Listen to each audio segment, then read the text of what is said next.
आज संपूर्ण माझ्या शेतामध्ये मी स्वतः सकाळपासून आतापर्यंत या ठिकाणी नांगरणी केली। या ठिकाणी मोठ्या प्रमाणात पूर्ण शेत तयार करून आम्ही ठेवत आहे दरवर्षीप्रमाणे। पण निसर्गाची साथ यावेळेस मिळत नाहीये।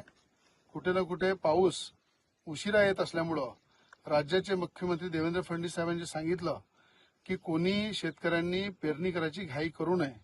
आपल्या शेतामध्ये नांगरणी वगैरे करून पूर्ण शेत तयार करून ठेवा। पण जिथपर्यंत महाराष्ट्र सरकारच्या वतीने आवाहन केलं जाणार नाही की पेरणी करा, तिथपर्यंत कोणी पेरणी करू नये। कारण निसर्गाची साथ ही जरुरी आहे। दुबार पेरणीची वेळ आली नाही पाहिजे। दुबार पेरणीची जर वेळ आली तर शेतकरी संकटामध्ये सापडेल आणि शेतकऱ्याचं महाराष्ट्रातलं जर नुकसान झालं तर या शेतकऱ्याला खऱ्या अर्थानं मोठा मदतीचा हात सरकारला द्यावा लागेल।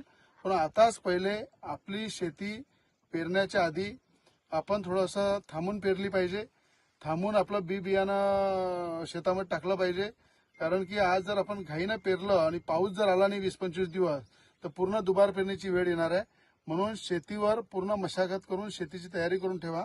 पण जिथपर्यंत सरकारच्या वतीने आवाहन केलं जात नाही, अधिकारी आपल्याला हवामान विभागाच्या माध्यमातून सांगत नाही, तिथपर्यंत कोणी शेतकरी पेरू नये ही नम्र विनंती करतो। मी सुद्धा माझ्या शेतामध्ये आता नांगरणी हे ट्रॅक्टरच्या माध्यमातून करत आहे, पूर्ण शेत तयार करून ठेवत आहे।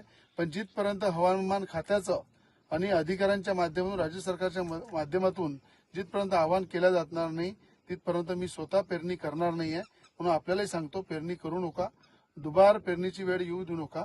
निसर्गाने साथ दिली पाहिजे हे देवाला प्रार्थना करा।